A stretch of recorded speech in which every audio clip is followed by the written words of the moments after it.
It is my pleasure to welcome students, families, and friends and faculty to graduation day at South. Every one of you has made an impact on the graduates who sit here today. I stand here before you looking back on 4 years of legacy we've all made together. When I won class president for the third time this year and was given the honor of writing this speech, I decided to prepare with the same intensity and passion many of us seniors spent on an important college essay. So, late last night, I began. After 2 Red Bulls, 4 tubs of cheese balls, multiple searches along the lines of best grad speeches ever, and a couple clicks on ChatGPT, I finally finished my thoughtful philosophy I will now share with you all. I remember the time I tried running for class president my freshman year. As a young, naive boy, fresh out of middle school, in which around 80% were going to a different high school, I knew my chances of winning were extremely low. However, I would not let those odds deter me from fulfilling my goal. So naturally, I gave my freshman class an incentive that our beloved class officer sponsors still do not forgive me for to this day. I told them that if I won, I would shave my head. With a mixture of apprehension and avidity by my side, I began my aggressive parading about my plans to become bald. After a couple of days, my campaign finally began to receive some buzz. Unfortunately, it also caught the attention of the class officer sponsors in charge of the election.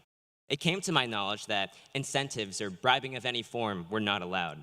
My brilliantly thought out campaign strategy ended up working against me. Nonetheless, I was still optimistic that I would win this school-organized popularity contest. So, when Inauguration Day came around, I got up super early that morning, took a cold shower, ate a hearty breakfast, and headed over to school with my chin held up high. I was in my first period Spanish class when the morning announcements came on. After the pledge, Mr. Wolf began to announce the winners of class presidents in their respective grades. My heart was pounding out of my chest at this point, partly because I wanted to hear my name over the intercom, but honestly, mostly because I wanted to keep my luscious hair. I mean, not many people can pull off the bald look. That is, unless you're Coach Aycock or Mr. Denny, of course. The 9th grade class president is, and to my surprise, I lost. But that experience gave me more than just an awkward car ride home and a nice cry in the shower. It taught me that no matter the challenge, there is no shame in trying.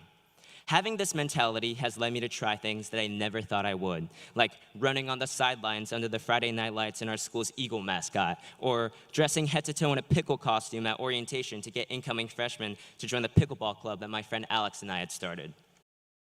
Each one of us has a unique story, filled with moments of joy, triumph, and struggle. When we started this journey 4 years ago, we were unsure what lay ahead of us. We had our fair share of obstacles, setbacks, and tough times.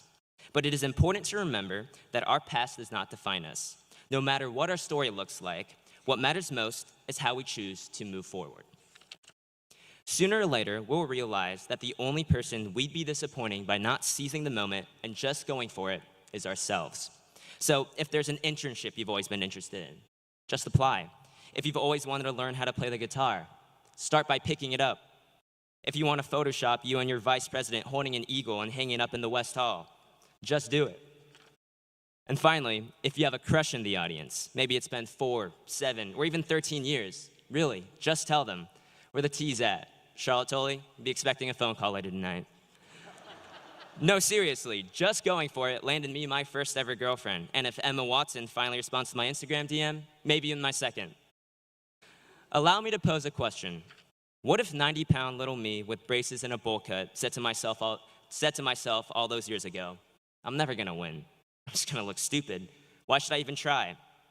This is a message to that 5'1", scrawny, prepubescent little freshman. You didn't win, and you did look stupid. But by trying, you learned the extremely valuable lesson of using setbacks and challenges as stepping stones towards success. At the end of the day, memories aren't made from sitting down and being scared. Your life is defined by the moments you stepped up and took action, not the moments you backed out and gave up. Embrace discomfort, embrace fear, embrace rejection. And because I am a USC Trojan in the fall, I am obligated to say, just remember to fight on. Failure can be a tough pill to swallow, but taken with a tall glass of unwavering determination and resilience, you can achieve anything.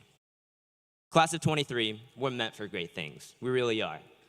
As I leave the stage, I want to leave you all behind with one final message. No matter what the challenge, No matter if you have to shave your head just to prove a point, just go for it. The worst they could ever say is no.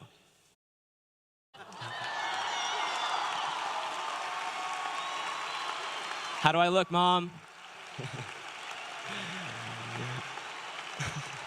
On behalf of the class of 2023, I would like to welcome you to today's graduation ceremony, and it is my pleasure to introduce you to our biggest advocate and wonderful principal, Miss Laura Wilson. Class of 2023, we did it. I love you guys so much. This is class president David Kim, signing off.